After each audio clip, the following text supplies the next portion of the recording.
What if I were to suggest that you play a key role in the awakening world? And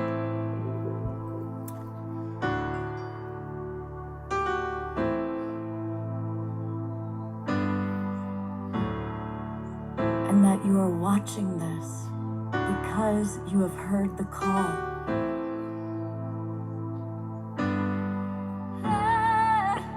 We can start right now by opening our hearts and minds.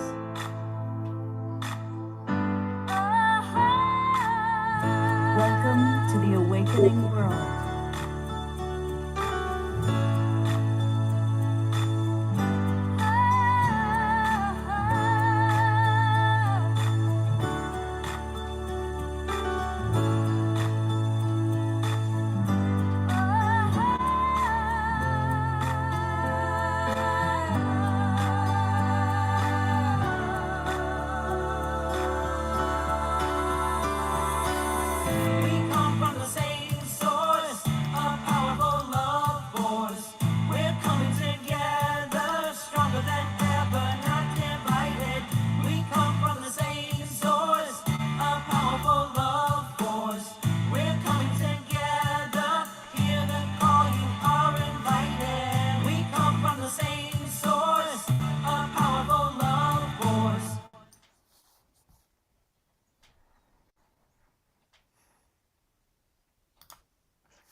Good morning, everybody. Welcome to the Awakening World, our Sacred Sunday edition.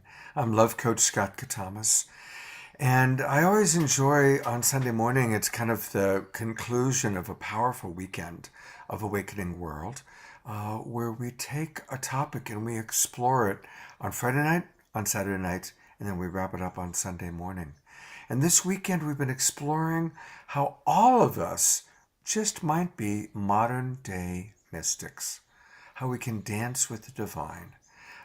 It was inspired by a wonderful book by Sister Jenna and many of her colleagues. She was my co-host last night. And today I'm really excited because I've invited 4 remarkable human beings, all of whom I have been touched by, and from all over the world. We've got Irina, who's coming to us. She's originally Serbian, coming from Australia. We have Jorge from Peru. We have Erika, who has a really eclectic background, many rich cultures, and beautiful brother Astarius is with us. And over the course of the weekend, we've had people live stream to us from 8 different countries, and from a wide variety of nationalities. And that really excites me because this is the awakening world, and we are a global family. And along those lines, as part of the global family, I'm imagining that many of us, perhaps all of us, are deeply saddened and shocked by what's happening in Ukraine. And so I'm going to put attention on that first for our opening prayer, and then I'll introduce our guests, and then you have some wonderful people to hear from. We're going to learn a lot from our beautiful guests. Even if I had not been to the Ukraine, I'd be shocked by what was going on. But actually, as it turns out, I've been a consultant teaching compassionate communication and emotional intelligence skills to a company that has 300 employees in Kharkov, which is the second largest city in the Ukraine, and only 30 miles from the Russian border. I've been to Kharkov, I've led retreats there, and for 7 years I've been training their sales managers and their executive staff in the skills of emotional intelligence and compassionate communication. And so I have a lot of friends there and a lot of people that I know, and it's really unbelievable that something like this could happen in today's day and age. And so I am inviting and encouraging everybody to please pray for peace. And I don't bring politics into my shows. I make a strong point to be neutral and to respect both sides. I respect people who don't want to get vaccinated. I respect people who did get vaccinated, and so on and so forth. But I want to make it clear, this is not a Russia versus Ukraine political situation. This is an old paradigm military takeover, attack, versus hopefully a new consciousness. And it's interesting that the president of Ukraine has been totally compassionate while being strong and saying we're going to defend our country, but reaching out to the people of Russia, speaking to them in Russian and reminding them we're all brothers and sisters, we have no quarrel with you. And so with that, I just want to invite all of us now to take a moment, close our eyes, take a couple of deep breaths, and as we breathe, let us hold the highest vision with the prayer of maximum grace for the people in Ukraine. Maximum grace for the people in Ukraine. Maximum grace for Russia and the people of Russia. Maximum grace for all leaders to awaken and make the most loving choice. Maximum grace for all. Maximum grace for our world. Maximum grace for our awakening world.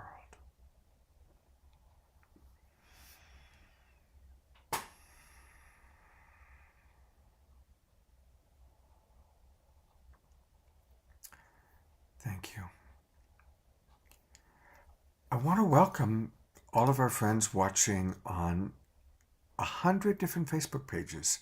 Thank you to the Sign Network, John and Summer Raymer, for getting us out to so many people, and especially our friends on Unify. Also want to welcome those watching on our YouTube channels or Alan Steinfeld's YouTube channel. And I want to invite you, come on into our Zoom room, come join us, because we have 4 amazing presenters, and it's going to be a very dynamic conversation. I know that Irina is going to lead a meditation. I think some of our other presenters have practices to take people through. So come on into the Zoom room, and it's really easy to do that. Just go to the globalpeacetribe.com, globalpeacetribe.com, and register. It'll take about a minute. You'll then immediately get an email that gives you the Zoom room links for all of our shows for every Friday night, every Saturday night, and every Sunday morning. So please come and join us. I'm now going to just briefly introduce our presenters so you can see who we've got.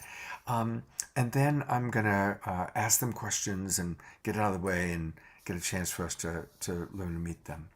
The first presenter I'm going to bring on is Jorge Luis Delgado, coming all the way from Peru. He leads amazing retreats. He was on our show once before, and we so enjoyed his presence and his wisdom. So welcome, Jorge. It's wonderful to have you with us. Also coming back is Astarius Miraculi, beautiful brother who's been on the show several times. He's an extraordinary mystic, shaman, spiritual teacher, and sound healer, and a whole lot more. I'm so glad you're with us again, Astarius. Thank you so much. And a new friend that I just met a few weeks ago, and I was so touched by her. This is Erika. She's coming to us from San Diego, and she has a fascinating story, and I've been following her since meeting her, and I'm very, very impressed with her wisdom and her courage and her vulnerability. So welcome, Erika. And then I just invited Irina Morrison a few days ago when I saw her on another program and realized, oh my God, we've got to have her come on because she has a lot to share. And she's coming to us from Brisbane, Australia. So I just want to acknowledge the beauty of all these cultures as I look at our presenters and I see many different shades of color of skin and many different places that you have genetic background from. Irina is originally Serbian. Um, I'm originally Greek. Um, God's blessings. And again, the theme is modern day mystics becoming an urban shaman. And so I'm going to ask each of you to start with how how your journey has unfolded. Where did you begin? What was your awakening? And as they share their stories, I want to invite everybody in our Zoom room or on our Facebook pages. I'll be looking down. This is where I track what's going on Facebook.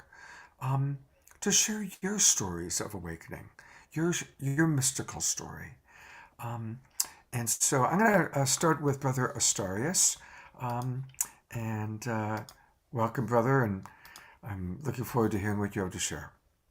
Thank you so much, Scott, and peace and blessings to all of the beloveds for being here and co-creating. When I look at my journey, I guess I have to start with, that I made it through my mama's womb alive. Many don't make it through the birth canal alive, and made it through those early years. And then as a teenager, 16 years old, left my mama's house, um, took to the streets of Chicago, was a dishonor student in the University of Life's other side of the fence.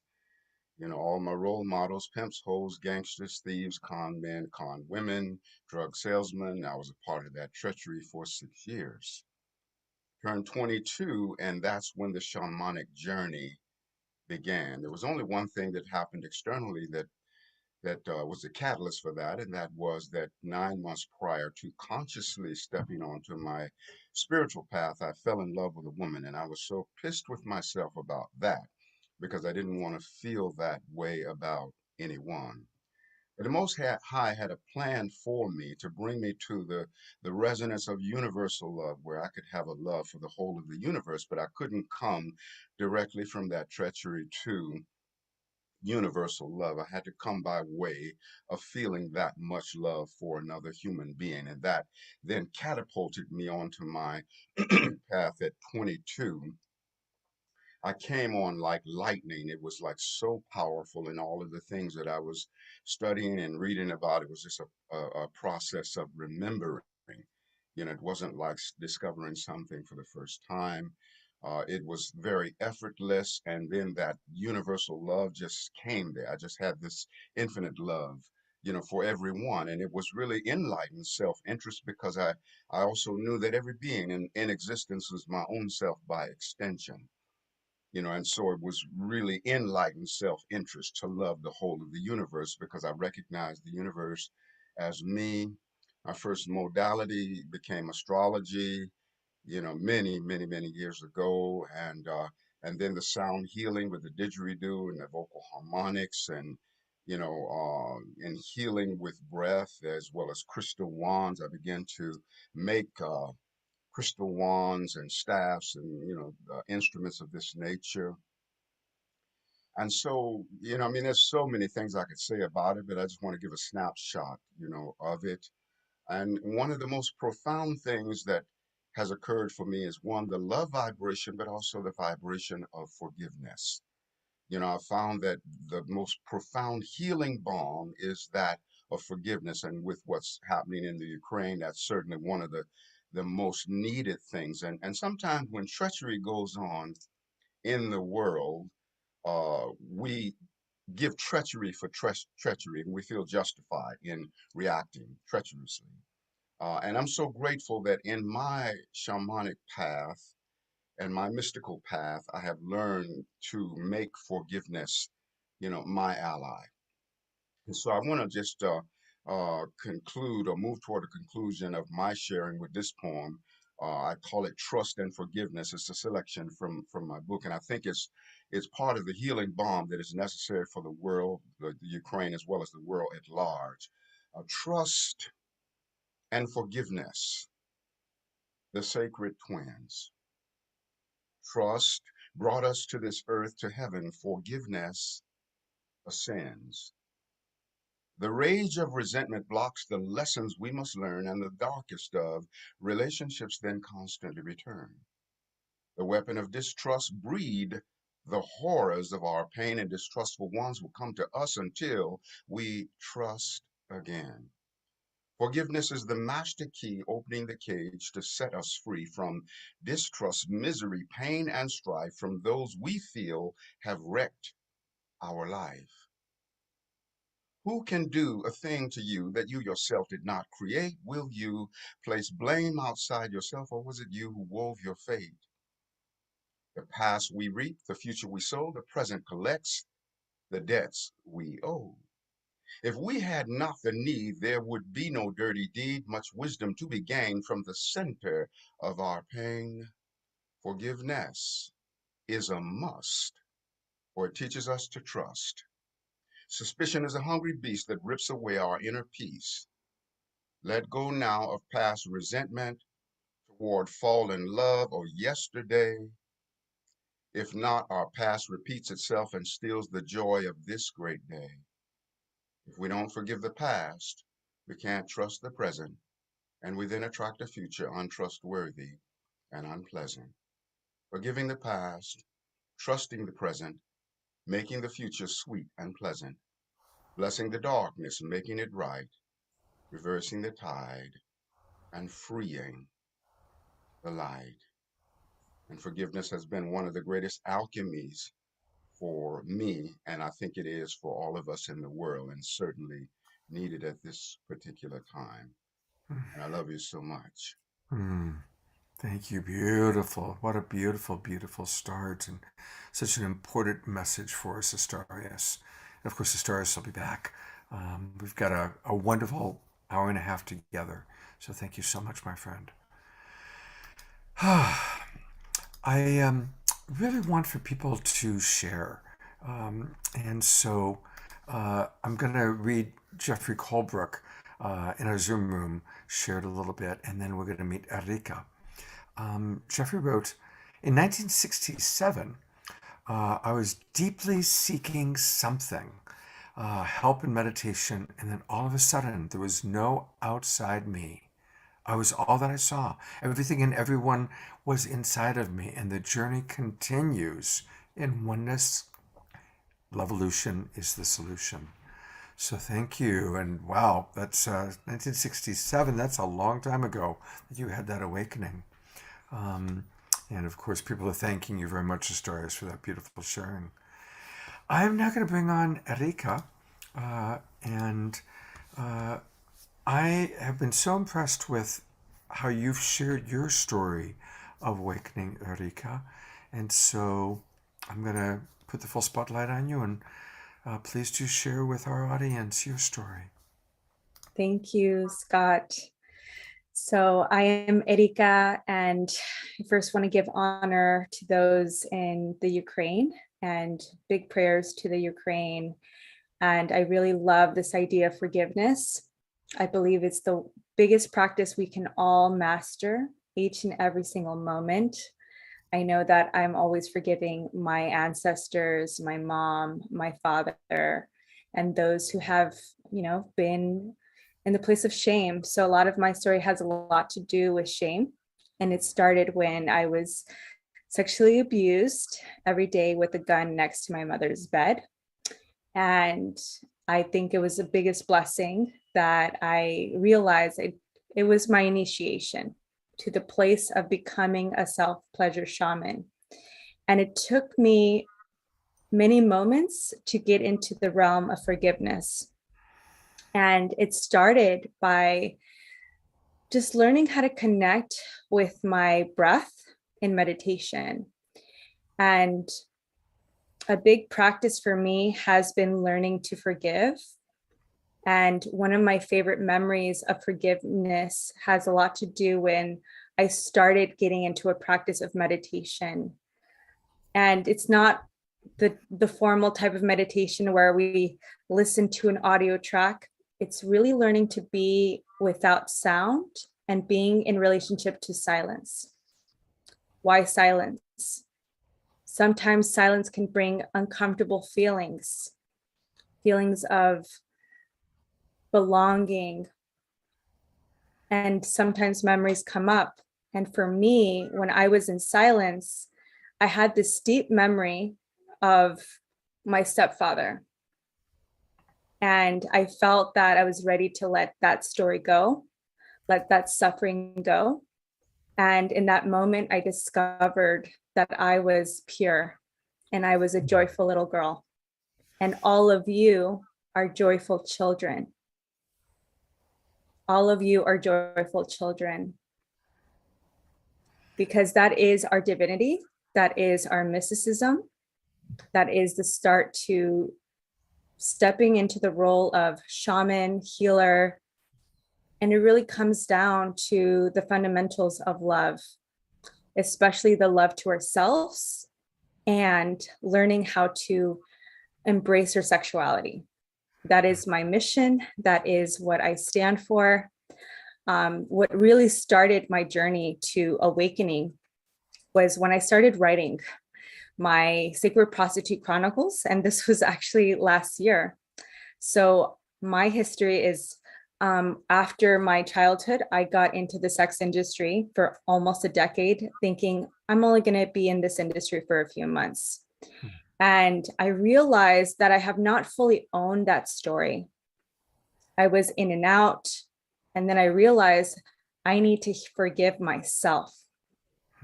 The biggest person I needed to forgive was not my mom, was not my stepdad, was the little girl within me, being the role model for my inner child.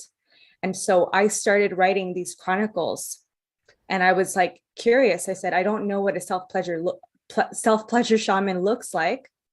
And I'm always discovering that. I'm not an expert, but the best experts know nothing. The best masters know nothing. And that is something that I've learned from meditation. Like right now, I'm not planning to, didn't plan what to say, but I am speaking from my heart. And I believe that when you speak from your heart and let go of the knowledge, all of the wisdom comes through. And so my journey to becoming a self-pleasure shaman was literally asking myself, what do I not know today? And how can I love myself even deeper? And sharing my story from a place of trust and forgiveness. And one of my favorite practices that I encourage you all is to start writing the new story. And maybe the first part of it is sharing your fears. So for me, one of my practices besides meditation and Wim Hof and forgiveness is actually writing, because it confronts us with the old narrative, the hero's journey. And the hero's journey is beautiful. There's ups, there's downs. We meet the uncomfortable characters in our lives, the evil villains, the damsels in distress. And we realize that it's all perfect. It's all perfect to always start to discover our new tale. And even as I'm sharing this, I'm still rediscovering what a self-pleasure shaman is. I'm still discovering who Erika is and connecting with my ancestors. The more that I let go and unlearn, the more I remember my divinity. And that is my invitation for all of you, is to remember your divinity by letting go of the stories that are disempowering, the stories that are making you feel wrong, the stories about the people that hurt you. And sometimes the best thing to do is just let it go. And release is the biggest practice for me. And it has a lot to do with Tantra. So part of self-pleasure is tapping into the Tantra realms. And I'm not speaking about classical Tantra. It's the Tantra that we all have naturally. The laughter, the joy, the connection, the vulnerability, the ugly cries. And so all of that is available to us. All of that is available to us by just trusting our voice, using your voice. And I will say that when I started this journey, I was afraid of using my voice. And I was told, don't talk about your story. Don't share it. Don't tell anyone. Be in the realm of secrecy. I lived in the realm of secrecy for years. And I never imagined being on such a beautiful platform where I could express with other co-creators and sharing that story, because someone out there is needing that, to feel a sense of hope, resilience. And so it's important to share your truth, because right now Ukraine needs it, the world needs it. And so I am Erika, and it's a pleasure to be here. Erika, I so honor you, and I so appreciate so many of the things that you've just shared are really important. I just want to bookmark a couple things for people. As a coach that's worked with thousands of people, I've come to believe that shame is the great human epidemic. And what you're modeling so beautifully is how you took profound wounding that most of us cannot even imagine, and have gone through that wounding and through your process and your journey to embrace yourself. I love that you embrace your inner child and understand the purity of the inner child, because so often when people, especially children, have been abused, they create a false narrative that there's something wrong with them, that there's something dirty about them, that that's the way the world is going to treat them. And so to embrace the purity of the inner child, regardless of what's happened, is so powerful. Thank you for that. And then to overcome any shame story, to embrace the way that you do, it's a beautiful modeling for all of us. Everybody, I'm sure, can relate to some of what you've shared. So thank you, Erika. And she'll be back with more. I'm going to read a couple more comments, and then we're going to hear from Jorge in Peru. But I'm really appreciating all of you who are writing in the chat box. This is something in reference to what Erika was just talking about. Christine writes, the shadow of the 24th gene key is addiction. The gift is invention, and the city is silence. Thank you, Erika, for trusting in the silence. That's from Christine. Another example of an awakening that has been shared is Karima writes, I was told in an Easter vision to leave my life behind and go live in solitude and in the mountains. Rumi is the first master who came. I learned I was born on his birthday. We communed for 2 years. I began writing ecstatic poetry, cdclation.com, etc. Rumi guided me to the Sufis, who are true mystics, and I became a Sufi minister. So thank you for sharing that story, Karima. Thank you so much. Oh, there she is. I'll put her on the spotlight for a minute. There she is. Thank you for sharing that beautiful story. In honor of Rumi, I'm going to actually tell a brief story about Rumi, and then we'll hear from Jorge and Irina. A lot of people don't know what I'm about to share, so that's why I love the opportunity to share it when Rumi comes up. First off, Rumi is the best-selling poet in America year after year after year. A 12th century Islamic, probably gay mystic is the best-selling poet in America. That's pretty cool. Why is that? Why is it? What is it about his poetry that speaks to us so profoundly? Well, many people don't know his full story. Rumi was a very beloved Sufi master. And in middle age, he was already beloved, had a large following as a teacher. He met a wild man named Shams. And Shams was a drunk. He was outrageous, and he basically got kicked out of every village he went to because he pissed everybody off. He was kind of like the Jim Morrison of the Doors of his time, if you will. So Shams comes into Rumi's village, and Rumi and Shams fall in love. We don't know if the love was physical or if it was just rooted in their mutual love of the mystic path, of discovering the eternal beloved. But there was something about their relationship that so offended Rumi's son and closest followers that they hired thugs to kidnap Shams where they took him out to the desert. He was murdered. His body was never found. He was never seen again. When Rumi discovered the double horror that this man that he loved had been murdered, and his own son and followers were behind this crime, of course, his whole world fell apart.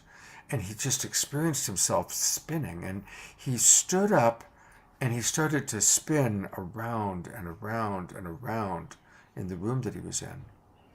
And the whirling dervish tradition began with Rumi spinning. That's where that whole tradition began.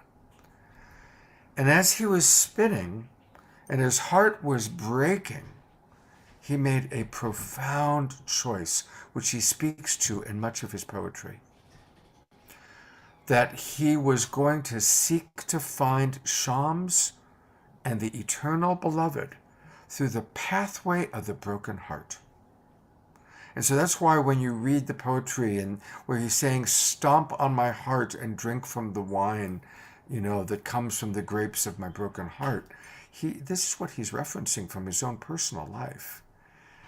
And that profound choice of recognizing that the broken heart can be a pathway to greater love, to greater wisdom.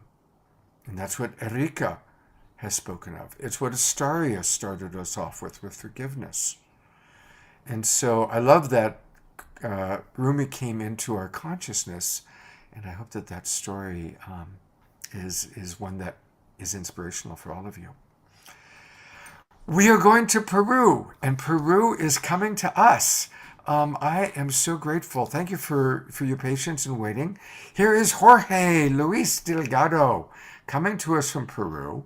And Jorge, I am so eager for you to share a little bit about your story of awakening and becoming the shaman that you are. You're muted, Jorge. I need you to unmute. Ayin Unchai.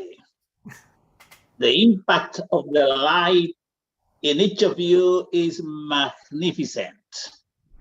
It's so great honor to be in this beautiful circle of light. Today, in this special day, remembering each other, everybody, we had such extraordinary experiences in our lives that give us the opportunity to keep blooming. One of the most precious teachings from the elders from the Andes is that we are one big family. All the creatures of the Mother Earth, everybody who drinks the milk of the Mother Earth, that is water, is our family. So, it was not that easy to understand for me at some point, Well, the insects, the animals, the little birds, the plants, the stones, how come they can be our family?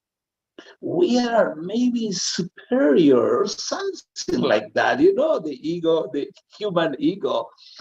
But I was at Lake Titicaca preparing, the space where we will do a dreaming with a beautiful group from North America. As usually I guide groups in the power places of the children of the sun. So I was in the Lake Titicaca with a little reed boat. I went inside where the reeds are growing. However, it was a very small reed boat. I went between the reeds. And at some point, I was lying down there, watching up. And suddenly, a flock of yellow-winged black seaskins arrived with such amazing melodies. And I was so impressed by the colors, the yellow, the black, the colors of the bill, the legs. And they noticed I was there. So I thought that they will go away because they saw some human around. So suddenly they watched me and some other birds arrived. And it was there, the many-colored rouge tyrant, which is one of the most beautiful birds at the Lake Titicaca. It has 7 colors.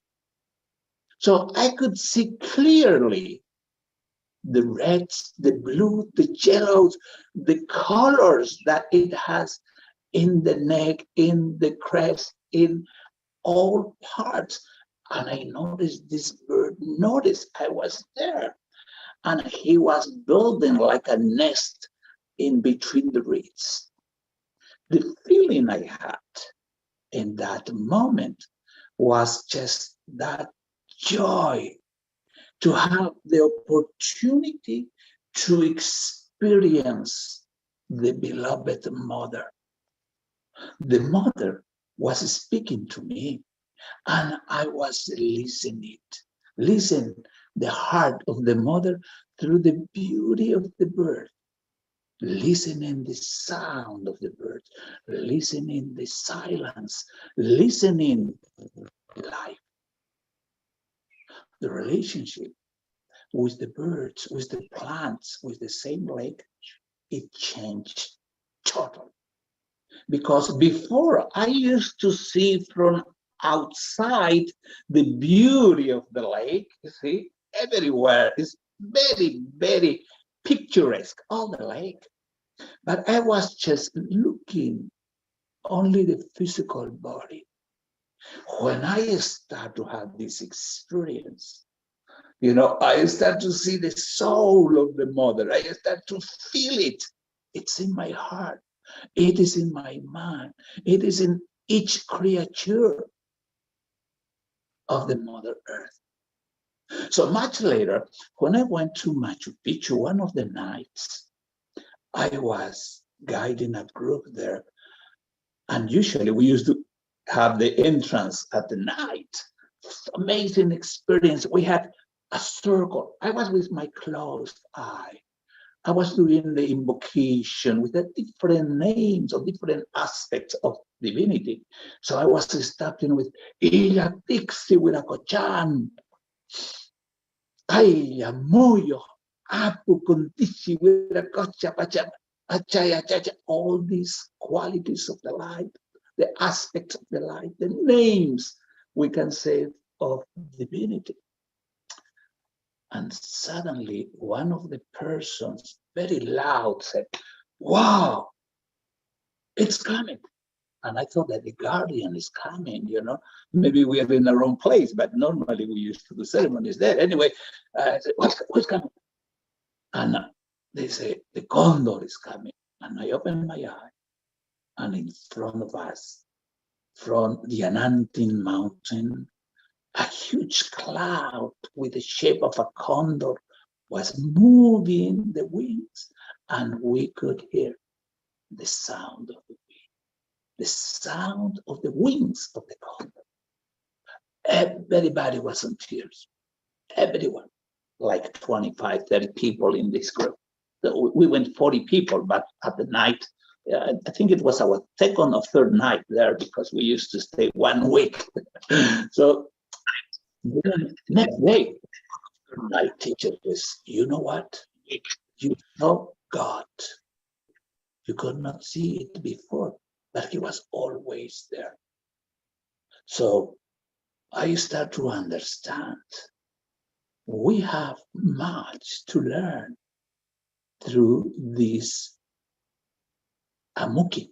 Amuki is the silence.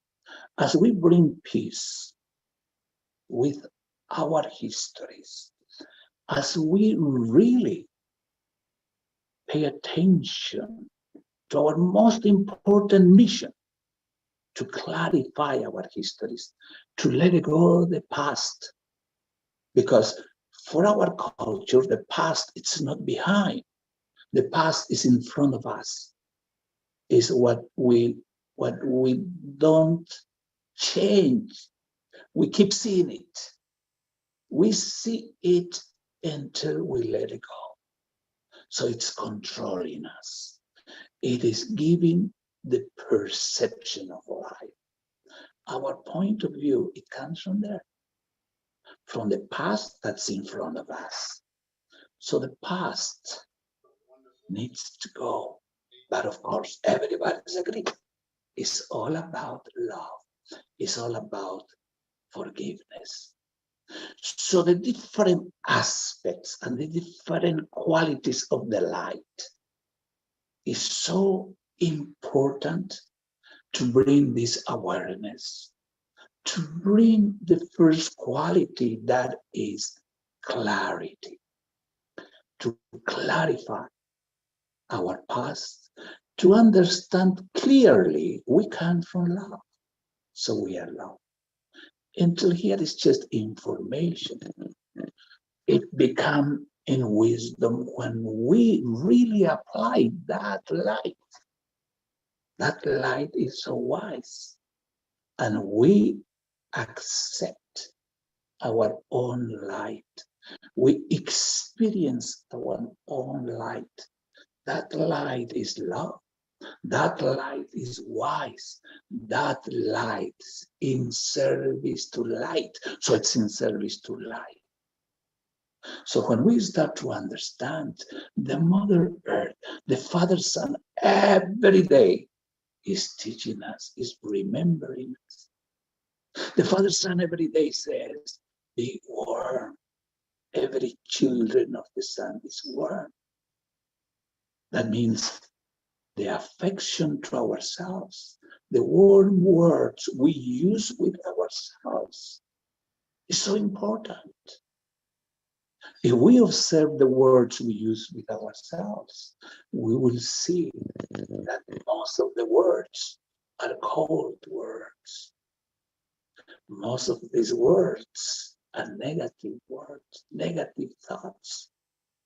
So when we observe, we start the process to see that all these words, all these thoughts are just from the mind.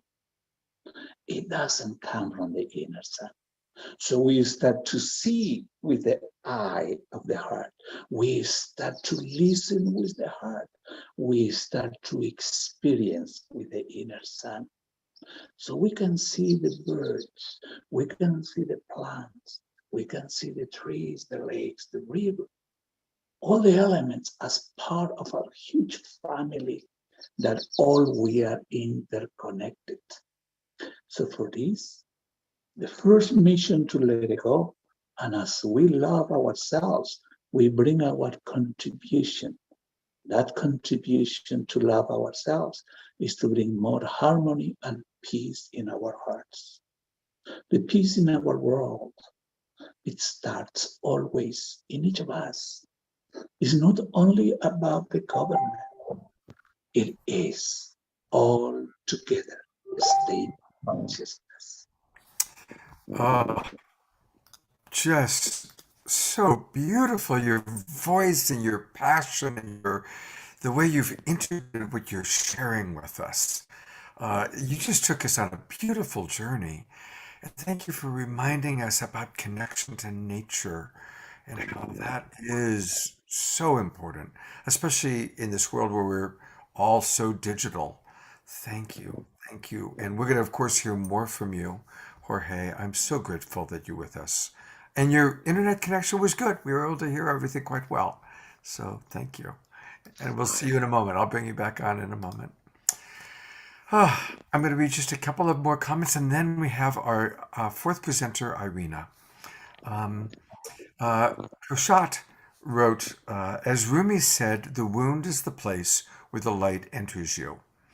So lovely that I said that story, because that's exactly how Prashat started whirling and having the experience of dancing with the divine. She also says, getting out of the universe's way, allowing the divine to dance through her. So thank you for sharing that, Prashat. And Patricia Wagner just wrote, as one of Barbara Marx Hubbard's ACE students in 2012, I held a Looking for the Light Birth 2012 party in December of 2012. I invited everyone who had in any way helped me bring Looking for the Light forward. There were 22 people who attended. My invitation included live streaming an AGNT, that's the Association of a Group for New Thought, event from Agape, and serving a large buffet as guests enjoyed each other's company. And she goes on, it's kind of a long story, so I'm going to kind of cut to the chase here. Everybody came together looking for the light and doing an affirmation of it's all light, it's all good, it's all God. And with that, there was a shift in consciousness. She immediately felt a laser-like, intense light streaming through the den window and vividly remained for several hours. The guest of honor was the light, and the guest of honor, the light, had come to the party. Thank you for sharing that story. Thank you. All right.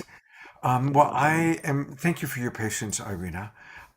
This is Irina coming to us from Australia, and she's also a wise woman. I heard her speak the other day, and it was like, would you please come on my show this Sunday? I know it's short notice. It was like a chat because she was on a Zoom show that I was watching. She said, yes, I will. So, Irina, thank you for being with us, and I'm eager for you to share whatever is alive in your heart to share kind of on this topic. Thank you, Scott. Thank you for inviting me and having me here. It's such a pleasure to be in this company. We're experiencing severe weather conditions here in Brisbane at the moment. It's been raining heavily with floods since Friday. But with that, it comes an element of purification. So there's a strong sense of purification with element of water at the moment. And just watching this downpour and the weather conditions, it reminded me of my own journey of awakening, which has a lot to do with purification. So I was introduced to meditation when I was 15 years old, and I was very disciplined and meditating regularly for 2 years. And then, of course, I was, starting to go out and indulging in earthly entertainment, going out and drinking and partying, and that moved me away from practice of meditation and disconnected me from my soul self for many, many years. Even after, I don't know, maybe 15, 17 years, when I started practicing yoga, that was my next step of coming back to my soul self. So with the deepening of that practice of yoga and coming back to meditation, first my physical body was purifying again. And a lot of stuck emotions, the toxic patterns, the toxic pattern of thought was starting to release. And the deeper awakening was happening at the time as well, as my body purified, as my mind purified, my heart and my soul was purifying as well. So the heart's voice through that purification was coming through clearer and clearer. Therefore, my values were purifying as well. My decision making was much clearer and coming from that heart place. So my message today for the world and for the audience at the moment is one of purification. So whatever practice is calling you to purify your physical body, your thoughts and your heart, that's the practice that you should be pursuing and getting deeper into. It's also a reminder that our physical self and our spiritual self are one. So we can't ascend, we can't transcend just with, with our spirit. Our physical body comes with us as well. Thank you so much for that reminder, because so often Sometimes there's kind of a trap I find in the spiritual community of people who are so eager to get out of their bodies. I think we've all had friends who are like, oh my God, I want this to be my last lifetime. I want to get out of my body. And then sometimes they're getting out of the body through use of drugs, which is plant medicine is wonderful. And we do shows on plant medicine, but even that can be overused. Anything can be overused.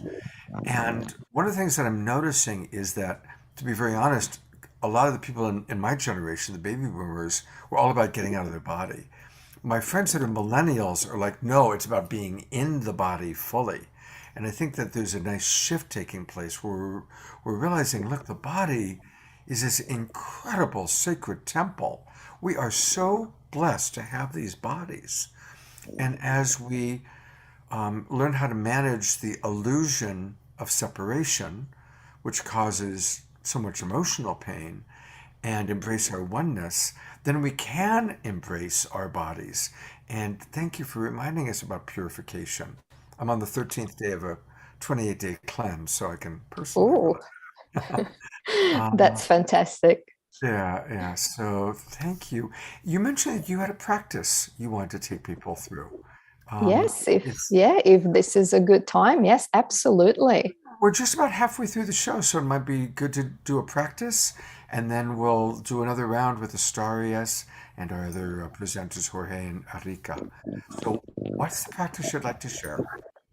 So I would like to share a little meditation. So to take everyone through meditation to drop deeper into the heart space, to really tap into that essence, the pure essence of the divinity within each one of us, but also into our creative self, the alchemist that lives in all of us. So if we ready, we can take a comfortable position, gently closing your eyes. Gently gather attention to the center of your chest. Feel the expansion and contraction of your chest and your entire abdomen.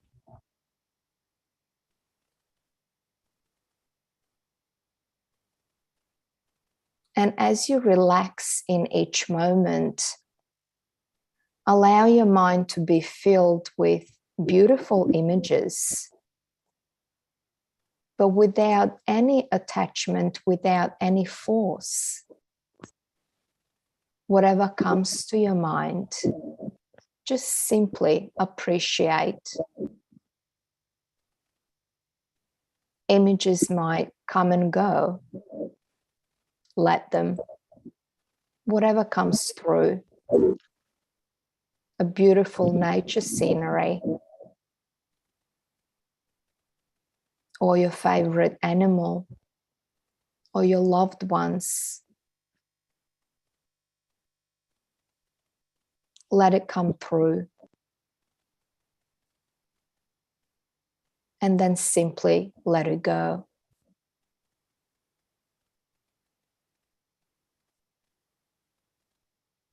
Just like every day, as sun rises and sets, and every day there is something new to experience. And so are you. Continually discovering more of who you are, exploring, realizing your true essence.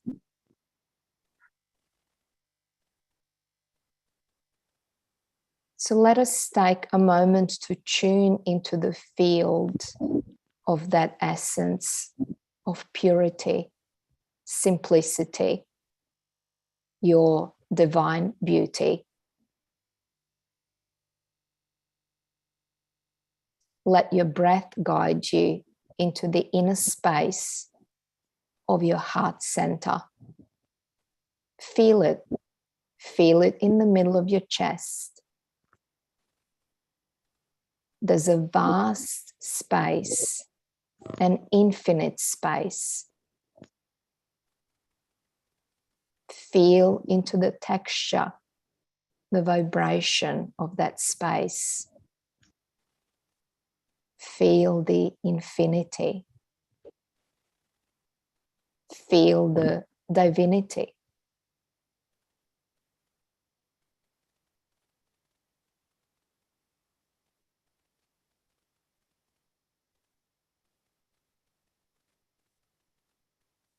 As without, so within. Let us reflect internally.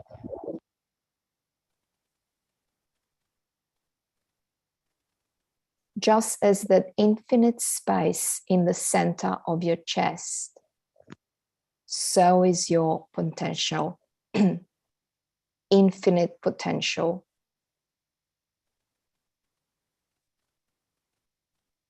Feel into the vibration, the frequency of your infinite potential.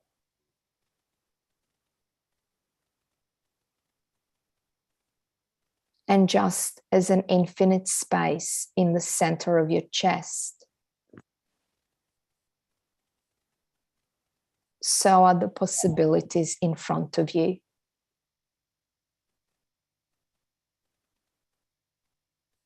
Feel into the vibration, the frequency of endless possibilities in front of you.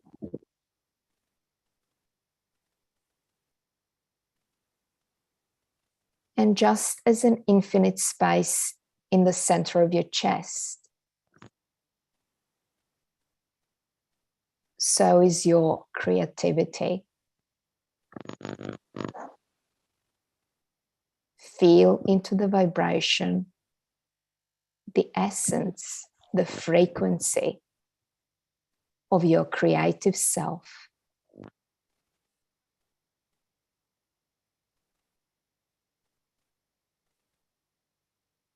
And as you go about your day later on, consciously direct energy through the power of intention. Experience of life is experience of creation. How we maneuver energy to matter.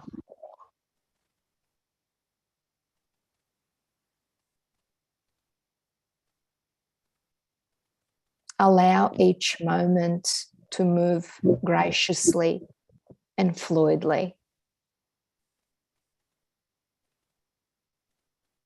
Allow your heart to stay connected to the divine. Our real nature is infinite.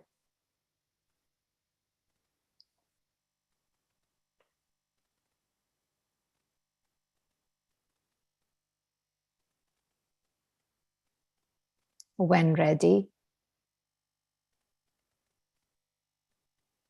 slowly open your eyes. Coming back to the screen, to this very moment, so we continue to share together. Namaste. Thank you so much. That was lovely. I want to invite everybody watching in our Zoom room or on Facebook to share any thoughts, anything, what came up for you during this beautiful meditation? What are some of the images that maybe came to mind when she called for that? I actually was thinking of my dogs and playing with my dogs. Thank you. Thank you, Scott, and thank you everyone for joining in this practice. Thank you. Such a pleasure and honor. Christine writes, thank you, Irina, and everyone. Beautiful Irina. Thank you, Irina. We are infinite, infinites together. Lots and lots of thank yous coming in. Dancing in the Moonlight is what came up for Christy Michaels. So, Irina will be back. I'm going to do one more round. I'm going to ask each of our presenters a question now that's kind of specific to some of their wisdom. And so bringing back beautiful brother Astarius. Astarius, you are a master sound healer, among many other things. And I would love for you to share any wisdom or tools for how people can use sound or voice for connection to the divine, for connecting more completely. Um, uh, and thank you. Okay. Well, sound is the primordial first cause. Sound is the means by which all things have found their way into being. Many years ago, 27 years ago or so, when I first started playing the didgeridoo, before I could play very well at all, I formulated a mantra declaration, and I would say, dream awake the mastery of every didgeridoo healer and player from beginningless beginning to endless end in my own mastery and expression. So I would own the mastery of all players. And when I would listen to amazing pieces of didgeridoo music, I would say, oh my God, look at what an amazing offering I'm giving through that part of me.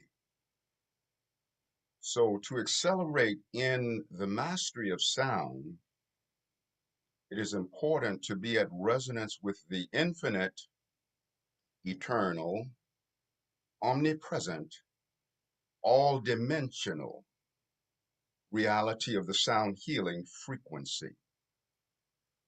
So much of the trap is that when we pursue the mastery of sound or any mastery, we're tending to measure our mastery by the exclusiveness of our individual masterful expression. But what it takes to make up my mastery is not just the exclusive, individualized mastery that I own and transmit, but rather the all-inclusive mastery of every being that is, was, or ever will be, even unto the very creation of the universe. See, when God Goddess made celestial love and brought forth this universe into being, because every time is now, every space is here, and every one is us, we can commemorate the ancient origin of the universe from the past. We can pre-memorate, that which is in the future. For example, we can pre-memorate the redemption of our world, that future time within our world where we have no more of this twisted maliciousness and manipulation and control and bureaucratic bullying and legalized gangsterism, sometimes called government. There's a time in the future where that is no more. We can use the frequency of sound, which is also consciousness, to pre-memorate the reality of the exaltation of our world. So we own the all-dimensionality of it. You see, every being accomplishing anything, anywhere, is our own self by extension. And if we would own that, then it would be like linking up the telepathic battery cables, our heart mind to their heart mind, and initiating the soul jumpstart. And we jumpstart ourselves individually by virtue of the universal frequencies of sound mastery, that we witness. It can be relative to sound, it can be relative to anything. And then of course, the frequency of self-love. Self-love will bring us into a mastery on every level, whether it be sound, whether it be meditation, whether it be teaching, whether it be singing, whatever. The frequency of self-love is so profoundly powerful. I did a video that I released on YouTube a couple of weeks ago, or sometime shortly after Valentine's Day, and I said, I am the love of my life. So many times we will think of this or that person or the great love in our life. And usually the love of our life is ascribed to someone that we were dancing with. But the greatest truth is you are the love of your life. I am the love of my life. But when I start from that premise that I, as the individual resonance of my own beingness, am the love of my life, then I can extend it forward. And then you also are the love of my life because you're an extension of me. The universe is the love of my life. It's an extension of me. The oceans, the mountains, the streams, the galaxy, the stars, everything, the love of my life. Erika was speaking about self-love, and self-love is really an effortless vibration. Sometimes we think of it as being something so difficult, something hard to do. But self-love is really effortless because self-love is co-eternal with God. Just as God is unfolding down the corridors of forever, self-love is unfolding down the corridors of forever. A wise person once said that God has a center that is everywhere and a circumference that is nowhere. There is no center where God's presence is not, and there is no circumference that can bind the expansion of God. There's no circumference that can bind the expansion of you or me. So even when we are in the illusion of self-loathing or self-hatred, in that very same moment, there's this greater expanse of who we are that is standing in the circle of eternity, loving us forever and ever and ever and ever, while we have got caught in the nightmare of the earth dream and the illusion that we don't love ourselves. You can't not love yourself. You can allow yourself to be hijacked and molested by the illusion that you don't love you. See, and what makes self-love easy and all expressions of love easy is the recognition that you don't do love. Love does you. And when you know that, you just let love love you. You let love have its way with you. See, one of the powerful energies of transcending and coming into the full resonance of the mysticism that we are, the shamanic frequency that we are. And of course, when we use, the sound frequency, it's the sonic shamanic tonic. But, Erika also spoke about shame and overcoming shame. Shame is one of the biggest enemies that we could possibly have. And one of the things that's important for us to understand about shame is that if I am in a state of shame, I am by extension engaging in inner child abuse. Mm. Because who takes the brunt of the pain of my shame would be baby Astarius, little Miraculi. My twins. Everybody has an inner child. I have twins. Baby Astarius and little Miraculi. So, beloveds, I want you to remember that when you're being hard on yourself, when you're criticizing yourself, when you're talking down to yourself, I want you to think of what it would be like to draw back and punch a little 1-year-old you in the face. Because that's exactly what's happening. Shame is inner child abuse. And the shame of the drop is the shame of the ocean. If you shame yourself as an individual, then you are shaming the universe. Because the shame hurled unto the drop is the shame hurled unto the ocean. And we certainly don't want to do that to the universe. So we want to transcend that resonance of shame, and we want to look at all of those who have been very masterful in the transcendence of shame. We want to say, oh my God, look at how powerfully I have transcended shame through that part of me and this part of me and that. You see, so we initiate that soul jump start. See, even now, this forum and this spiritual discourse that we're sharing is reaching out and empowering every other spiritual discourse that is, was, or ever will be, and is in turn being empowered by every other spiritual discourse that is, was, or ever will be. Because not only is there a oneness of wholeness of being, there is a oneness of wholeness of the spiritual discourse, Hmm.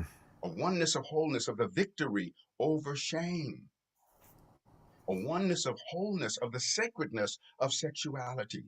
And we have to own that. There's no more renting with option to buy with regards to our sacred sexuality. We must own that, because neither one of us could be in incarnation without the sacredness of that sexual force, that seed from father and that egg from mother.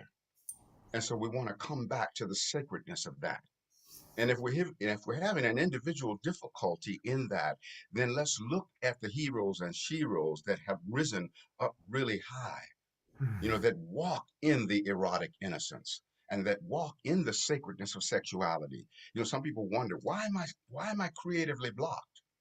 Well, the same energy that makes a baby and brings erotic pleasure is the same energy that writes a book, starts a business, manifests a house, manifests a car, or an up-leveled expression of being. We got to have sacred use for the juice. Time to reconnect with the sexual justifier and to recognize the innocence of that. The very birth of the universe is the result of the celestial copulation of God, Goddess Absolute. God, Goddess Absolute, making love at the celestial level and birthing the whole of the universe. And so in this moment, what we want to do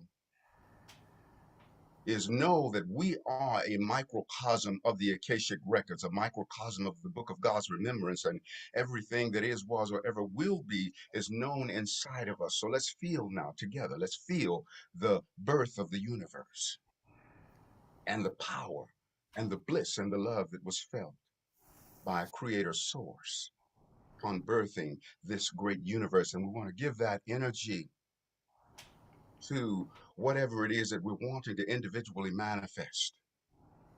And we want to give that energy of the birth of the universe to the redemption of our world. We want a better world. We want a world, that is full of love and brotherhood and sisterhood, and where we have each other's caboose. You see, we're really there for each other. And even though there's so much within our world that feels really twisted, we can transcend that twistedness. And in truth, it's already done. Everything that is to be already is. Let's be where we're going before we get there. So let's take this energy of the birth of the universe and the exaltation that was felt by God, Goddess Absolute. And let's pour out the baptism of that upon this, our now moment, as we also pre-memorate the absolute victory of our world in the future. And we bring, through this pre-memoration, the victory of our world in the future to harmonically converge with this now memoration of this our now moment during these our now times. And we rise up through this vibration. And we come into the resonance of the great femifestation, the womb of creation, the primordial cause of all manifestations. Manifestation, the second coming of reality, is born of emotion in its totality. Thoughts and feelings create all forms, and blessings thrive before they are born. So through great prior appreciation, flood your life with manifestations. The great femifestation is eternal, a never-ending, formless stream of life. If manifestation is your only thrill, you're in the grips of fear and strife. Forms will come and forms will go. This is a truth that we all know, and all things of time and space at some point will be erased.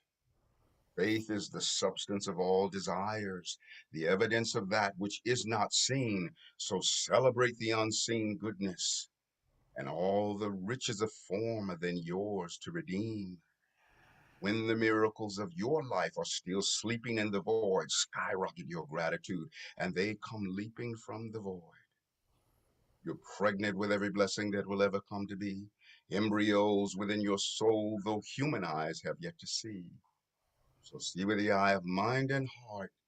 In the infinite realms of the great unseen, choose wonderful feelings without concrete reasons, and all the riches of the kingdom are now yours to redeem.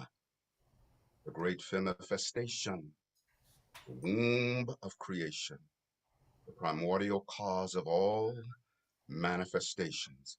And with this breath, I blow out the baptism of the creation of the universe upon the redemption of our world and the acceleration of your creative fulfillment and fruition.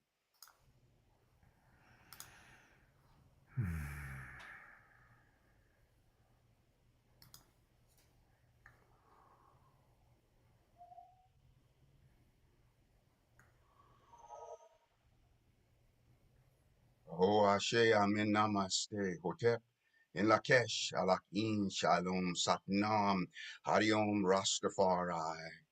Our sacred juices are cooked in infinitely expanding Juicefari, Blistafari.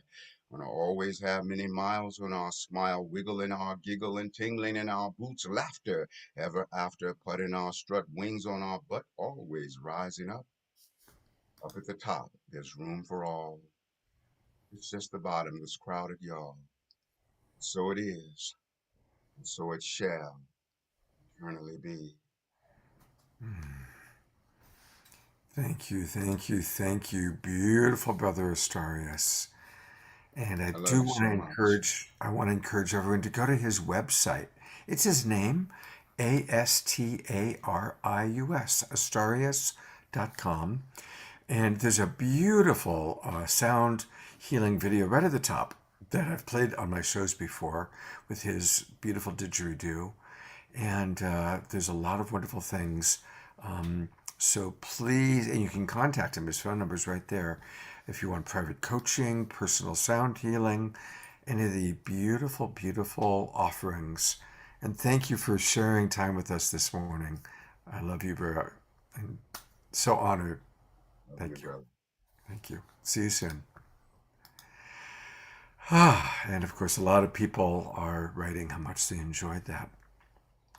Well, I'm going to bring Erika up next for kind of her second and concluding round. And Erika, as I was kind of thinking what I wanted to ask you, I'd love any practices that you can offer for people taking steps towards releasing shame, towards more self-pleasure. What are some practical steps that you could offer to our viewers, the people watching? This is such a beautiful question. The practice is no different than singing, than dancing, than writing, than playing. That is a simple practice. But when it comes to shame, it's a heavy emotion. And I think I saw that someone was asking, what is shame? And there's a difference between shame and guilt. Shame is a vibration of I am bad, and guilt is a vibration of I did something wrong. So shame is, like Astarius said, is just abusing our inner child, saying negative things about ourselves. And what is a great practice is noticing when you're starting to get into that language. And for me, my first language is Spanish, so I'm always learning to be gentle on myself. So the first step is be the gentle observer. Just notice what are the thoughts that are playing around. And if you're really good at meditating, then practice meditating when you're walking, as I see Scott is really good at walking meditation, but be the gentle observer. And before I got onto the show, I said, I don't know if I'm a self-pleasure shaman. I haven't studied shamanism. So I started to notice the monkey mind. And the second part is being vulnerable, being honest with what is present. I have a habit of being in denial. I have a habit of, oh yes, I'm gonna have the ring light. And but the best thing is to practice vulnerability. And there's something that my friend Juliana Garcia teaches me. There's a difference between vulnerability and elegant vulnerability. And elegant vulnerability is when you separate the story from the emotion, is when you separate the story from the emotion, and that is wisdom. So when you're in the space of elegant vulnerability, you're being able to teach your story from a place of wisdom, from a place of the shaman. So when I started writing my chronicles, I was writing from a place of how can I share the story to the younger version of me? How can I share this from the ancestor that I desire to become? Because all of you are ancestors. You don't have to be dead to be an ancestor. You can be an ancestor to your inner child. So again, a big practice is be the gentle observer, be vulnerable, find a safe space to speak about it. Obviously, this is a safe space to talk about sexuality, to talk about the taboo. And for me, some of the safe spaces have been sex positive containers, being connected to people that will not judge me. But most important is to not judge yourself. Most important is to not judge yourself. And that is a practice, noticing the judgmental voice, noticing the voice of shame. And Carl Jung says that shame is a soul-sucking emotion. And to be in the place of self-pleasure, it doesn't mean that it has to be sexual. Just because I say self-pleasure doesn't always have to be about masturbation. It could always just use of easy fundamental tools of sound, breath, movement, presence. Sound, you can use your voice.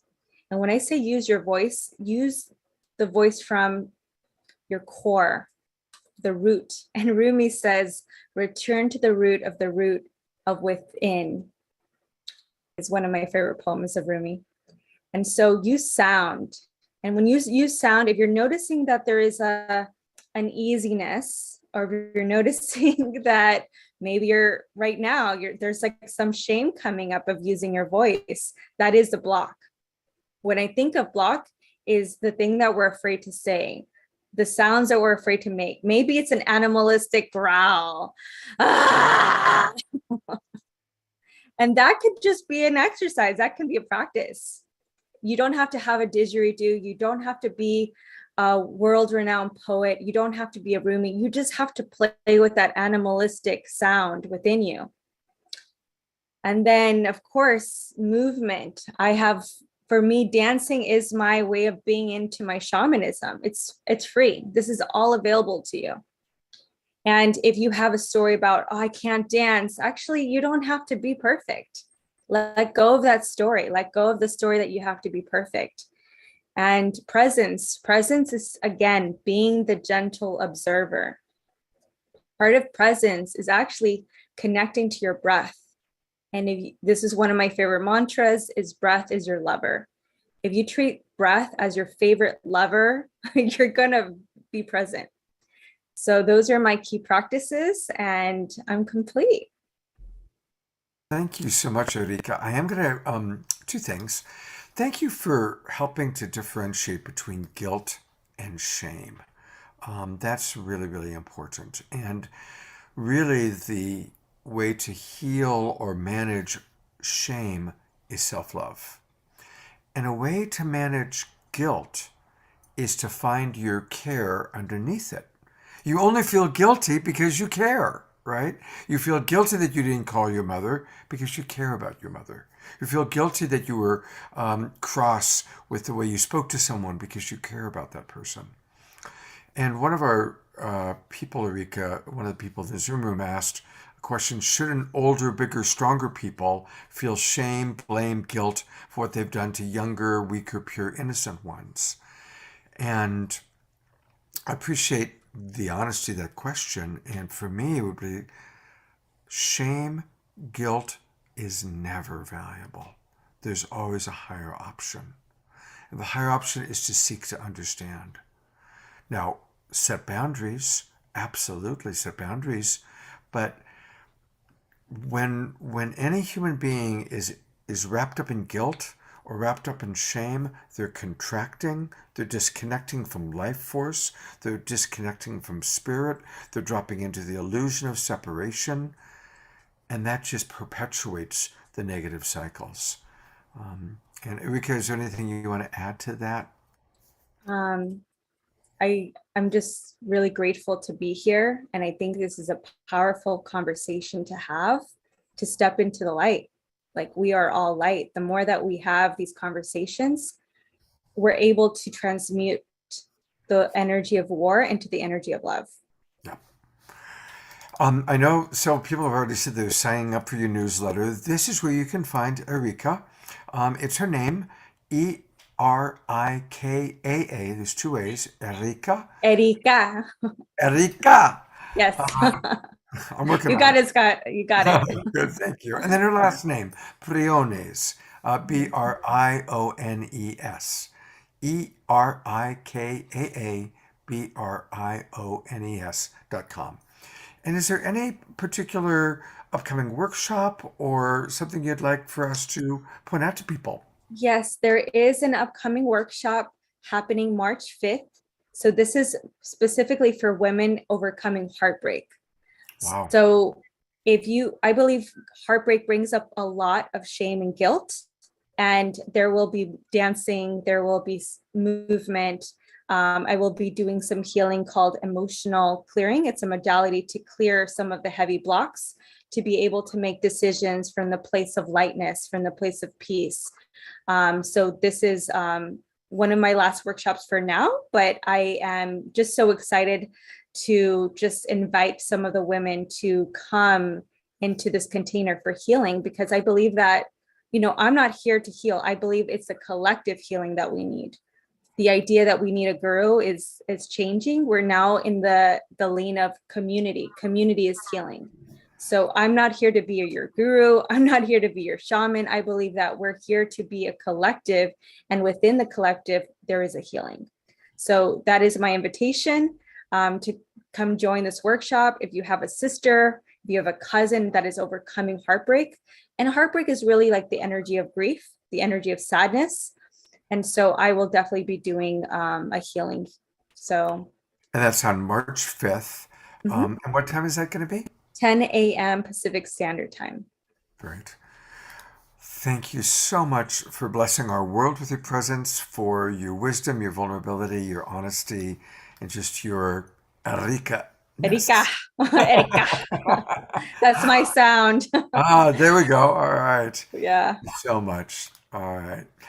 I am bringing up Jorge for his kind of final sharing of the day. And thank you again for being with us from Peru and your patience. And I hope you've enjoyed the other presenters. And Jorge, I'm just going to open it up to anything you want to share, because just listening to your voice is healing. You have such a beautiful voice. What do you want to share next? Thank you very much. As we introduced a little bit, nature, it is one of the most beautiful ways how we can nurture our souls. Most of the time, people ask me, what for you need to nurture your soul? It's so important to really have the ability to be stronger, to have this energy to connect with the soul and the heart. As much we do that, we have stronger roots with the Mother Earth. So we open ourselves to be nurtured by the Mother Earth. As we walk by the sea, connection with the Mother Sea, be guided with the emotional body. As we connect with the wind, we let the wind let blow our negativity, our thoughts, and we bring new dreams from our hearts. Contemplation. is one of the ways how we let the mother come into our soul. How? By our eyes, those windows, those portals that will let that light come to us. So we become powerful. What is power for the Incas? For the Incas, power is light. So our light has the opportunity to shine in our paths, to illuminate our paths. Each of us, we have the destiny to illuminate our lives. So in this way, we are illuminating the new world, the new day, the new era.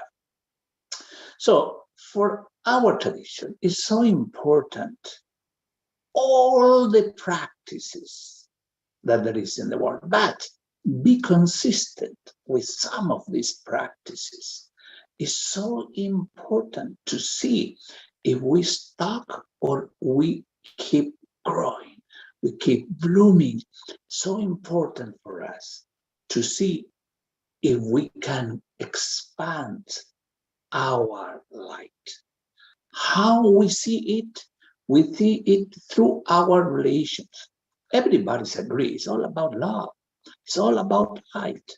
But how we see it, if we are growing or we stop. We can see it in the world we stuck, because one of these relations, it's very clear, it's not working. It's not in harmony. But the first relation to harmonize is our relationship with the Mother Earth. If we are grateful with the Mother, if we are in a constant conversation, if we take care of the Mother, how we take care of the Mother? We plant the seeds with our hands of some plant, some tree, something that at the end will bring a new life and will bring beauty. That beauty is the cloth of the Mother Earth.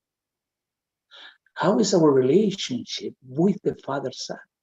If we are grateful with the wisdom of the light, with what the Father brings to life, that presence of the Father means life.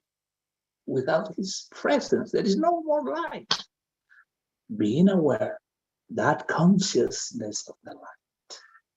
The third relation on the right side, how harmonious is our relation with our blood family. This is a biggest cosmic event, cosmic experience to harmonize with our blood family. By some reason of the cosmos, we have the family we have. On the left side, we have the neighbors. And not only the humans, the neighbors, humans, plants, animals, stone people. The tricky relationship to need to harmonize is the future, the past first, that's in front of us. It's all about how we deal with the past. If we don't feel comfortable with ourselves, most of the time we are not comfortable with anybody. And of course, it's their fault. The thing is really about those heavy energies, how it's impacting in our lives. So as we clarify the past, we clarify the future. It's so important to see that. Our future, then, it is in the present moment. We are building it in the present moment. Each attitude from the heart is the most extraordinary seed we are planting to harvest in the future. But we enjoy doing it in the now.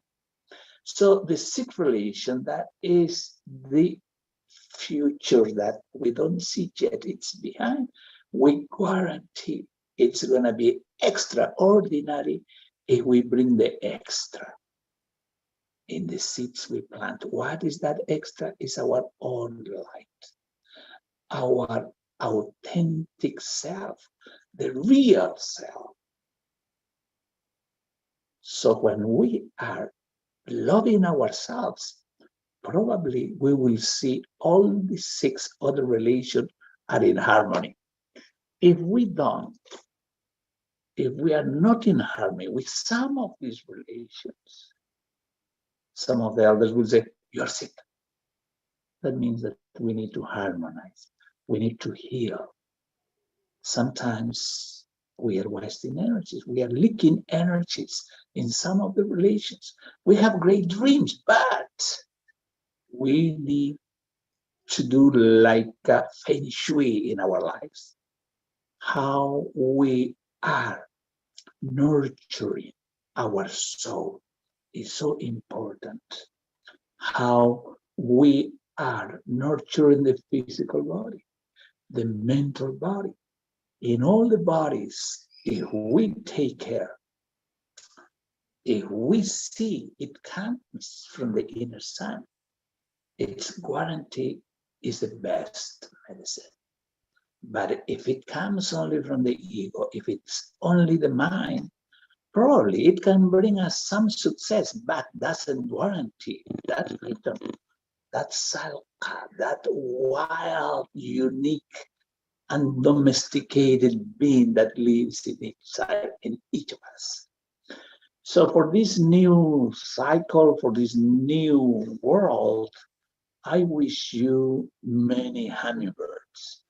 As in our legend says, as we open our petals, we are opening to our sweetness, to our nectar, to our beauty, to the essence of life.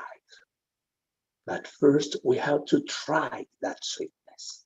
We have to take care of the flower that is blooming today in your heart. Thank you very much. It was a great honor to be part of this beautiful soul circle, the souls of light. Thank you. It was a great honor for me. Oh, Jorge, thank you so much. And I do want to, I put it in the chat box, but Jorge leads retreats. Can you imagine how much fun it would be to meet up with this man in South America and do one of his retreats? And so the website is Kontiki Peru, KONTIKIPERU, kontikiperu.com. And I would love to do a retreat with you, Jorge. I can tell that it would just be a very rich and vivid experience because you are truly a mystico. Thank you for joining us again today. And I certainly look forward to our next connection. Thank you so much. Yeah. Really, let's do it. Let's figure out when we can go to South America with Jorge. Irina, thank you so much for your patience. I hope you've enjoyed the show, and we get to wrap it up with you. And likewise, whatever you kind of want to share, since you're our final presenter, anything that is in your heart to share at this time. Well, as a final presenter, I want to bring us back into our body, reflecting on what my co-presenters were talking about, guilt, shame, self-love, being present in the moment, all that manifests through our physical body. We often feel shame about our physical body, how it looks, how it feels. We feel guilt, how we treat our physical body, how we allowed others to treat it, what we put and consume into our physical body. So all that can be captured and stuck literally in certain parts of our physical body. Purification will bring us deeper into the present moment, into the connection to the Mother Earth through our physical body. This is our vehicle, and this is what actually connects us to Mother Earth physically. So moving your physical body, whether it be through yoga, through exercise, dance, your daily walks, all that is important for that purification, deepening the connection, and practicing self-love. If we don't love ourselves, we're not going to be able to extend that love to the outside world. And loving yourself, loving your physical body is bringing you one step closer to deepening and sharing that love. And I just want to say that we are so blessed to be alive at this time where we can easily access all this knowledge, so much knowledge, from indigenous knowledge to the knowledge of our galactic family, and through such a variety of knowledge, daily practice, and the discipline with those daily practices and rituals, we expand our light through the purification of our physical body and our mind. We expand our light. Our light becomes the power we release, the power which creates, the power that manifests a single thought into something great. The divine within us brings forth our values through every action, every decision we make. And only then, through the divine within ourselves, through the pure essence of who we truly are, can we gift the world with such a purity and the divinity that we all hold. We can gift the world with our divine essence.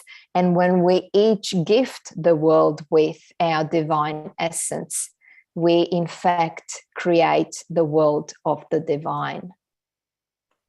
So thank you so much. Thank you. I've just put into the chat box your website, and I want to take you to it and just have you share with us a little bit about what you're going to be doing. You're collaborating with actually somebody else who's been on our show. So tell us about your work and how people can be involved. And I love what you call it, enlightening journeys and expeditions. Yes. You and Erika and Astarius and Jorge have all been leading us on a journey today. And I love the journeys inside ourselves and also journeys outside. So tell us about what you're going to be doing. So this is a collaborative project that it's been alive for the last 12 months together with Jeff Vanderklut and Yanni Maniatis. And we do take people on inner journeys. So the latest one is the embodying the infinite. And it'll be a 7-week journey. So we hold sessions every second week. The sessions are 2 hours long. The 4 themes that we have planned for the upcoming journey are the alchemy of enlightenment, connection to the cosmos and creation, the divine mating, and communion and interbeing. So those are the themes that we'll be exploring. And it starts on 12th of March. So if you go to the page that Scott's so kindly shared, scrolling down to the bottom of your page, you can fill out the expression of interest form, and we'll then be in touch with you to guide you through the registration process. So it's a wonderful community that we built. We usually have between 35, sometimes even 40 people. And we split classes in 2. So there's 2 sections each time. That way we can actually have a more intimate environment. It's very co-creative and very interactive sessions that we lead. So everyone gets time to share and to be involved. So that's my upcoming project and offering. But Beautiful. I am available for one-on-one sessions as well. Apart from yoga and meditation, I am a whole being wellness coach. So I do teach people how to integrate the energetic anatomy into their well-being. And can people contact you for private coaching through your website? They can contact me through that very website. They just need to express that they want to get in touch with me directly. Okay, and again, that website is enlighteningjourneys.com. Journeys.com. Enlighteningjourneys, plural.com. And thank you so much, Irina, for being with us. And again, Thank you for having me. Yeah, it's wonderful. What an amazing group today, huh? Well, I want to just remind people of a couple of other things that are happening. Our Global Peace Tribe is always growing and expanding, and there's always wonderful things taking place. And tonight, Christy Michaels has an event, and in a moment, Christy, I'll give you a chance to talk about that if you want. So I'm going to bring you up as a, I'll put the spotlight on you in a moment, so just want to give you preparation for that. We've talked a lot about self-love, and I want to remind everybody that the Global Peace Tribe hosts a show every Thursday morning on self-love. It's the Self-Love Show, and I want to make sure that I'm spotlighting that properly. There we go. It's the Self-Love Show with my good friend Trish Wright. Trish is my co-host every Friday night, and she and her girlfriend Dawn have this beautiful show every Thursday morning on self-love. And it's very dynamic and a beautiful opportunity to learn tools, practices, and to go deeper. Quite often, a lot of their speakers and guests, they usually only have one guest on for an hour, and so that's a chance to go deeper with that particular guest. So really do check it out. It's Thursday mornings, 10 o'clock, or go on Facebook and just put in Self-Love Show, and you can go back and watch some of the replays. They do a wonderful, wonderful job. And next weekend on the Awakening World, it's a really important topic. It's social and racial justice. About 6 weeks ago, I was kind of in meditation, and it just came to me. I've got to do a show on what are actual specific, what does social and racial justice even really mean? Like we all go, yeah, I want that. What does it really mean? What do we need to understand, especially those of us that are privileged, those of us that are not fully aware of what is really going on in so many levels. And so I'm very proud of the people that are going to be participating next weekend. We've got some really extraordinary leaders in the field of racial and social justice, including Sharif Abdullah, who runs the Common Way Institute. He's a very well-respected teacher who's traveled the world. He has been to 85 countries and has a global perspective that's powerful. We have Reverend Bridge Feltus joining us. She runs the Remembrance Institute, which is an amazing series of courses on racism. We have Dr. Marty Casey. We've got Josie Ann coming back. My good friend Oshala D that I've been working with for 40 years. And as always, great music. Nina Gray, Ivy Hilton, Fagari and Fanny, and many, many others. Pato and Antoinette, how could I forget them? Pato Banton, the amazing reggae star, his wife Antoinette. It's going to be a powerful weekend, an important weekend. So please, not only come, but share it with other people. And it may not be as much fun as some of our shows, but it's as important as anything. We all need to learn what can we really do to create greater social justice, greater racial justice, to take a look at the ways that we support colonization thinking.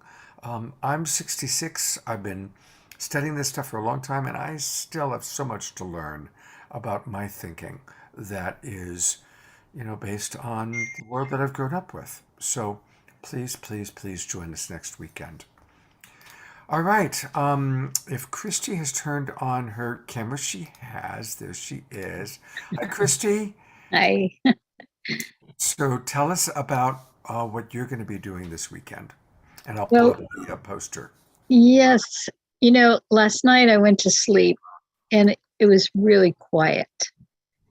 And I was really struck by your share, Scott, about your friends in Ukraine. And somebody sent me the Black Madonna of Ukraine, Our Lady of Ukraine, and it just really hit me because there's a story about one of the biggest basilicas in Europe to the Black Madonna was made because the king was pleaded with the Black Madonna, please help end the plague in my area, and it ended. And so he built the biggest basilica to her. So there is power in our calling out and our reaching out to the creative Mother Spirit force, the energy that created us all, as was so eloquently pointed out at the beginning of your show. And we are so fortunate because, Scott, this is what I love about what you and Deborah Giusti have done. You've built this community. It gives me hope to know that there are so many people that have expanded their consciousness to such a place where we can be a field and a force for good to be reckoned with in this world. We can send out our vibrations of love and peace and healing. We can hold that for people, that peace can come, that it's peace on earth. And it's actually heaven on earth as well, so. Absolutely. I'm just pulling up the Peace for Ukraine poster for a moment, and just a reminder, everybody, that please let's stop throughout the day and pray for peace for Ukraine and, of course, peace for the world. Absolutely. Yeah. And then your social justice piece is really great. So Healing America, because this is Black History Month, we're having Dr. Marty Casey come on and talk about the work in Ferguson. And so we're going to do the candlelight vigil before as a part of the opening. And then Gary Malcolm, who is a master at helping music heal and create the coherence. And then Dr. Mwanza Fuara and her partner in her music rendition of Maya Angelou's poems. Now, Gail Muldrow used to play in Prince's band. She was the lead female guitarist with Prince. Wow. So they knocked it out of the park. And I got a taste of the rehearsal yesterday, and it was like, whoa, this is so cool. Wow. So that's because they are the heart and soul. And she uses her music for healing, the words and the power of the words that resonate in our being and send out this wave of love. So it's going to be fabulous, folks. And love to have you come and join us and be a part of such a wonderful thing. And thank you so much, Scott, for all your support and bringing forward these tough issues and allowing people's voices to be heard and the conversations to be had. My hat's off to you. God bless you. Thank you so much. So again, it's at 6:00 tonight. And if you go to gospelofmarymagdalene.info/about-3, and I'll put that link into the chat box for people real quickly, because we are about to wrap up. But thank you, Christy, for all that you do, and thank you for all your support. And we'll look forward to seeing you tonight. Yes, may peace prevail. May peace prevail. So I just put that into the chat box. And thank you, everybody, for watching. A reminder that all of our shows, you can find all of our shows on the Global Peace Tribe website. Just go to YouTube and put in Global Peace Tribe. We have a wonderful channel on YouTube, and I'm really proud of all that content that I put up there. All of our shows, and also I sometimes create segments based on really powerful presentations that take place. So please do join us. And that's it for now. Last thought, and also I always want to welcome those of you watching the replay, the recording, because a lot of people watch the replay. This is called the Sacred Sunday Show, but remember, we can make any day, any moment sacred by choosing to see the divinity, seeing the divinity in nature, seeing the divinity in our friends, seeing the divinity in people that we get triggered by, seeing the divinity in ourselves. That's how we make everything sacred. Thank you, everybody, for watching. Much love to you, and I look forward to hopefully seeing you tonight on Christie's event and or